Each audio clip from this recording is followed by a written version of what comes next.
Hi all, it's Jacqueline, and I'm so excited to show you guys a new preview of our new podcast, Rotten Tomatoes by the Numbers. Up next, we have our interview with Lewis Tan. He played Scattershock in Deadpool 2, Gaius in Into the Badlands. If you'd like to see the full version of our podcast, you can check it out on RottenTomatoes.com or iTunes or SoundCloud, wherever you listen to your podcasts. All right, check it out.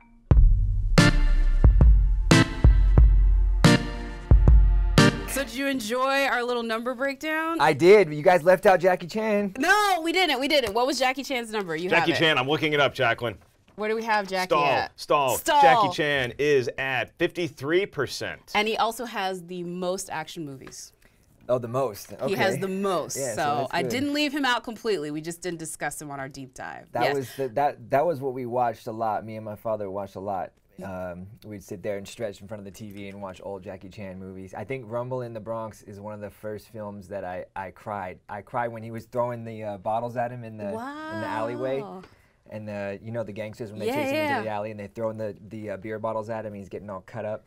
Yeah, I remember being a kid and just being like, really emotionally moved by it. I'm like, they faked it. So let's give folks your backstory. You're talking about your dad. Your dad is like a prolific stunt coordinator and stunt performer for years, yeah, right? My father, well, first he won the national title in Taekwondo in England, and then he won the national title in gymnastics, and then he won the title in disco dancing, unrelated to the action part. but still. Okay, different line of questioning now. We need to disco dancing. There's videos if you dare to go on YouTube and find my dad in like silver, a silver one. I don't even know what it's called. Onesie? Yeah, like a onesie. Looking fly though, looking fly, and he mashed up the martial arts with the disco dancing too. Oh my gosh, yeah, we've got to. I would put his dad up against Van Damme in Breakin'. You know that classic GIF of him like doing disco dancing? That's a good 1-2 combination right there. Yeah, that's got to be made. But yeah, so then he parlayed that into action films, and one of his first big movies was Tim Burton's Batman, where he played one of Jack Nicholson's goons, and he was one of the fight choreographers on that. Wow! So you know the scene where this goon like front flips over a wall and he has two swords and he's going crazy, and Batman front kicks him in the face. That's my pops, and then he also played one of the goons. And then I think before that he did Tango and Cash. Yeah. We were just talking. Yeah. Okay, so before you leave the studio today, we're gonna walk you by our offices. We've got Tango and Cash on VHS. Oh, really? I'm not kidding you. I love that film. I love that movie. And when you talk about movie villains, Jack Palance just reading the news about what Tango and Cash did that day from the back of his limo. And Jack Palance was great in Batman 1989. Yes, Jack Palance is one. He plays a great villain, like villainous. Like even in City Slickers, where he wasn't a villain, but he was kind of just like, I'm not here for you. He's scary. I love Jack Palance. Yeah. My favorite is like Tango, Cash. So I just good. listened to him say that on repeat. I gotta make that my like text tone. So obviously, what we've been talking about, action, stunts, like that's your blood, that's your life. Yeah, and then, yeah, absolutely. I mean, I've been watching my dad do it for years and seen, even in Tango and Cash, he did a gnarly stunt where he jumped out of a window. He busts in and shoots Kurt Russell. Yeah. And then he jumps out of a 2-story window onto a car, blind and with no wires, no mats, nothing. Like my dad is crazy. And he's also a huge Jackie Chan fan too. So, he saw Jackie do all these amazing stunts back in the day, and I think, tried to make his mark as well. So, which is what I'm trying to do as well too. So. I mean, that's where, I love, because again, I met you before Deadpool and before everything else. I met you as just like the guy where I was still mad at Netflix. No offense, Netflix. I was like, what did y'all do? But you started in the stunt world, but then obviously your first love was acting, and you just kind of, I guess, used that as a way to kind of move into this world. Yeah. I mean, it's hard. People ask me that question sometimes, and I think it's strange because I grew up around cinemas. I grew up on set watching the films be created, and it wasn't like I was like, okay, I'm gonna do stunts.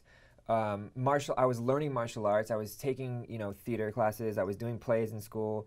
I always kind of had the idea of mashing it all together, But then, because of my father and his hookups in the business, he would be like, "Hey, you wanna fight in this scene and play this ninja dude and make some money?" When I was like 16, so I was like, "Yeah, great." So just kind of get an intro of. But I was still acting, I was still auditioning, I was still booking roles, smaller parts in commercials and this and that, and just waiting for my shot, But it takes time. It's all process. It's all a timing thing. So, but I got to work on some iconic films as a stunt, as a on the action teams. I got to work on Pirates of the Caribbean 3. I got to work on Hangover 3. I got to work on Fast and Furious, Tokyo Drift 3. So a lot of threes. Yeah. I love that. I love that. It's so cool because when you look at the modern world of stunt and stunt choreography, we've seen a lot of names go from just being a stunt person on a movie to even directing the movie. David I mean, Leitch. you talk about Deadpool 2 with David Leitch, and he's worked with, Charlize Theron and Keanu Reeves, and then it proves to anybody who is a stunt person out there that there is other places for you to be in cinema than just a stuntman. I was just at the premiere of Sicario the other day with my buddy Josh Brolin, who plays Cable, yeah, Taylor Sheridan. He used to be a stuntman, and now he's like a Oscar nominated or winner. I think Oscar-nominated writer. Yeah. I don't. Yeah, they didn't win for. Fantastic writer, and Yeah. I think he writes some of the best dialogue I've seen. I mean, Hell or High Water. And That trilogy, like Incredible. between Wind River, Hell or High Water, Yeah. and Sicario, I think the man is absolutely brilliant and acted as well. Yeah. It's so funny. I have a great little anecdote from Hell or High Water. There's a scene in there where he's riding a horse through a windstorm, and he wrote it. And the director, who's like this Scottish guy, is like, "We can't find anyone to do this stunt, so you're up, bro." And they basically called him on set. And like when you watch the movie, he's the guy that's like, running the horse over the highway because he was the only one that could do it. Wow. Because he was coming back to the director being like, "Well, I could do that. You That's just can't hilarious. find the right stunt people." And he's like, "Well, you're up, buddy." Yep. Well, that's it. I mean, even Jackie Chan, like, people don't know how many films he's directed. Like, Yep. I mean, the guy's incredible. I watched him work on the set of Rush Hour, and it was insane. Like, I mean, he knows everything about camera movement, camera placement, writing, rhythm, acting. He's like, like Buster Keaton, or like these, these guys who they put so much more into the work than just the stunts. You know what I mean? I love that. And I love, too, because stunts are more than just, I think, what people see. What would you think is the most surprising part about the stunt process that people don't necessarily understand? I mean, it's extremely technical. I think back in the day, it was like, the cowboy, they call it cowboy up. Like, if you're going to go through a window or something, they'd be like, all right, cowboy up, about to go through the window, boom, and they just kick you through it. I think that it evolved into this, into an art form. Like, now you have incredible performers that, equal Olympic athletes doing stunts, but at the same time, these stunt performers have to portray a character. So now they have to, if they're good, they have to learn how to act, and now they have to know camera placement and how to work with directors and everything. So I think that it's really developed into something that's amazing. And I think in the stunt community too, you see a lot of these guys that they do pre-visuals. Like, I don't know if you've seen any of these previs. So what they'll do is they'll shoot an action sequence, and they'll call it a previs, and then they'll show the director how the stunt team would have shot it, and the director will take some of those notes, or he'll alter it and change it. Like, if you watch Alter Carbon, Larnell Stovall, who did that, posted his previs online for everyone to see, so you can see the previs and you can see the actual action scene of how it went down. So a lot of these guys are shooting their own stuff and editing their own stuff, and they're learning as they're going. So Chad Stahelski, David Leitch, who did Matrix, and David Leitch was a stunt double for a long time for Brad Pitt, and now these guys are like phenomenal filmmakers. Oh, I love Atomic Blonde, like, man. Like, incredible. I saw that film at South by. The crowd just went nuts through that. And that the house fight sequences, like some of those fight sequences that he did in that movie, they feel the most realistic because you can just see how tired you would really be in a fight. Like most guys, you go out to a bar and you start talking trash to somebody, you got one punch in you, and then you're tired, and then you're just going to talk it out over a beer, but they just keep going at each other. That is one of my favorite action sequences of recent memory. Can you go all the way back to when you were a kid? We know which one made you the most emotional, Rumble in the Bronx, but is there another action sequence you can think of that you're like, that's what I want to do with my life? I mean, I would say when I had this epiphany moment, I would say it's probably when I saw The Matrix, because The Matrix was the first one that kind of, I mean, after I watched that, I didn't know what to do with myself. I was like, this is the most, at the time, it was the most incredible, mind-blowing thing that I've ever seen. So yeah, I think The Matrix had a big mark on me, and also watching Keanu, who, I could kind of see myself playing that type of character, and we look similar, and it was the first time where I had this moment of like, oh, you know what, maybe this is the road, you know what I mean? And yeah, it was such a prolific film, so yeah, that had a big effect on me. That was the day you took the metaphorical blue pill, red pill, whichever the one. Yeah, that's right. Yeah, absolutely. And then now, it's kind of come full circle in a way, because I got to work, and Kill Bill obviously is Kill Bill is like watching like action cinema history in a film. I was telling somebody that the other day because they're like, why is Tarantino so iconic, you know? And I think it's because he's such a legend when it comes to cinema that you're actually watching film history when you watch his movies, because you're watching scenes from all these different action movies that he loves, that he's changed and made into his story, but and done it so well. But yeah, I think Kill Bill and then so now when I'm doing Into the Badlands, I get to work with some of these choreographers. And I was just about to say, what's your favorite scene that you've done? Because Into the Badlands, we got glimpses of what you could do on, I think, Iron Fist. Like, that was like, again, I was like, this is serious right here. But that was just one episode. We didn't get to see you that much. But Into the Badlands, man, you're just doing it every week. No, I really appreciate that. Thank you. No, I mean, Iron Fist was drunken style. It was really, it's totally not my style. I'm like 6'2". I'm like 185 pounds. I'm not Jackie Chan. And, you know, in Drunken Master, I'll never be that. So, you know, when I got to do Badlands, it's totally my forte with martial arts and kung fu and swords. So yeah, I got to show a lot of that, and there's a lot more coming as well. So what was your favorite one? So folks can think about the first scene that I did with Dean Charles Chapman, where we sword fight in that long alley, and there's like that really long one take of us just fighting, doing like 30-40 moves. I like that one because that was my first fight scene on the show. My first time working with Master Didi, who helped choreograph Kill Bill with Yun Wu Ping, and I got to do Kill Bill style stuff. Like I'm behind one of those Japanese screens, I'm taking dudes out with the sword, there's like blood splattering on it. I open up the screen and then Dean and I have this epic It's the greatest intro, by the way. Yeah, because you came in on season 3. For those that don't, if you haven't been watching Into the Badlands, first of all, shame on you. Second of all, like your entrance, like that was a way to intro a character. Let me tell you. Thank you very much. Yeah, no, that show, and I'm trying not to be biased about it. Like I'm pretty hard critic on myself, but that show, the action on it is unmatched. You know, on television as far as I'm concerned. I think you're right. Yeah, we just got submitted for the Emmys too, and that scene was one of the submissions. So. You know, you bring up award shows, and that's where my mind goes with when you look at stunts, particularly like in an action movie, but really in anything, because so many pieces of film have involved stunts, even if you don't think of them for that reason. They're dramatic, they're romantic, but they involve stunts somehow. Could you see a day where you have stunt performers, stunt choreographers that are actually nominated for Oscars, and they're not just at the technical ceremony, they're actually there at the Dolby Theater and getting an award on TV? Well, I think it's way past due. I mean, you know, we have the Taurus World Stunt Awards, but that's just for, you know, categories.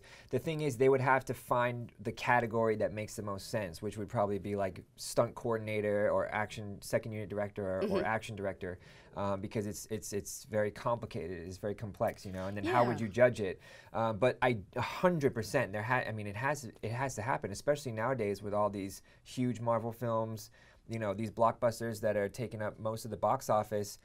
You would never have those movies without the action teams and without these incredible performers. So I mean, they do it for visual effects, and it's just as intricate in a lot of ways, like where you take a team of people to create this one element. You know what I mean? All those elements in film are equally as important, in my opinion. But yeah, you can't take away. I mean, imagine that wasn't there. Yeah. You know, what films will we have nowadays? Yes. Like, it's insane, you know what I mean? So yeah, definitely. I think it's time. I think as long as they come up with the process of how to do it, and once they figure that out and fine tune, you know, exactly who would get the award and how they would judge it, then they'll do it. But yeah, it's way past due. I love too how you said that, like, it's always like this was like, why hasn't something happened? It's like, because it's complicated. It's like there's more to it than just being like best stunt performer, because it's like there was the choreography, there was the direction, there's a lot more to it. It is, but I mean, same thing with film editing. I don't know, if I watch a movie, I'm like, oh, that was edited. I can tell bad editing, but I can't tell good editing. And maybe that's the same thing with stunt performers. It's so seamless. I don't know when it's the stunt performer, when it's the real actor. Yeah, I think it would be more about breaking boundaries, you know, like I think to me, that's why you get awards, is when you have taken something and brought it to the next level. So, you know, like Matrix did, you know, for action, like you'd be like, okay, the action in here is something that we've never seen before, creatively, logistically, and how they performed it, like this has never been done. I think that would be the film that I would give the award to, you know.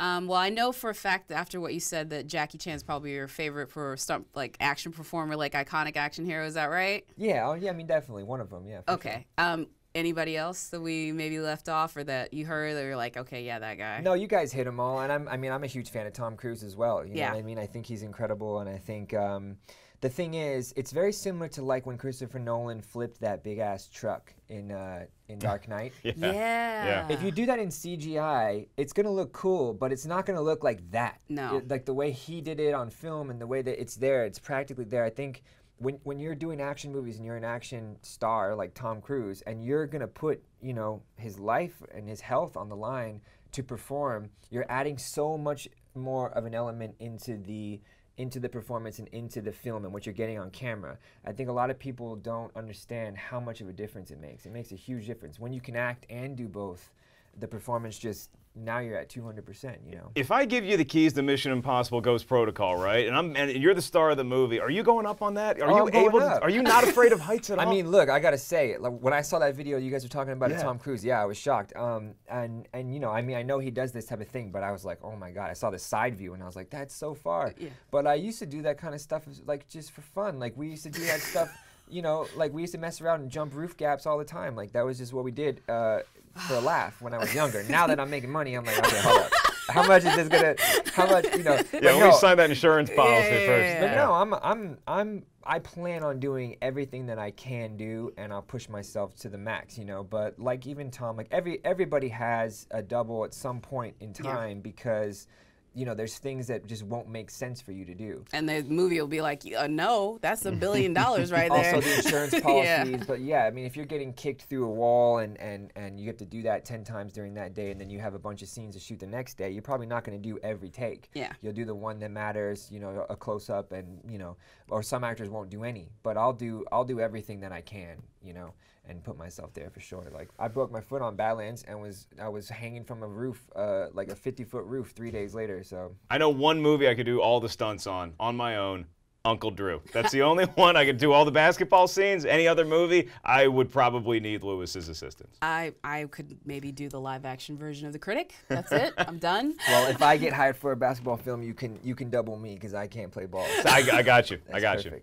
Excellent. Lewis, where can folks find you on social media? Yeah, so you can look me up on Instagram at LewisTanOfficial or Twitter at TheLewisTan, and you can check out the upcoming season of Into the Badlands coming out soon. Guys is dope. Mark, where can folks find you? It is dope, and it's going to make you want to take martial arts lessons. Yeah. Probably even me. You can find me at Mark Ellis Live on all social media. I'll be doing some shows at Comic-Con, including a few with this young lady right here. Yeah. All right. I'm Jacqueline. You can find me everywhere at That Jacqueline. And please, wherever you're listening to this, hopefully it's on RottenTomatoes.com. Let us know in the comments if you're following along for our famous movie quotes. If you can get all the guesses, we'll shout you out on the next episode. And yeah, that's it. Follow us along next week at Comic-Con. Our topic is going to be comic book TV adaptations, which is going to be really fun. I know somebody who's in comic book shows, so Lewis can come back for that one too. We're just going to make him just like our third co-host. He's a regular. I got a new job. Awesome. All right, guys, we'll catch you next week on Rotten Tomatoes by the Numbers. Thanks, everyone.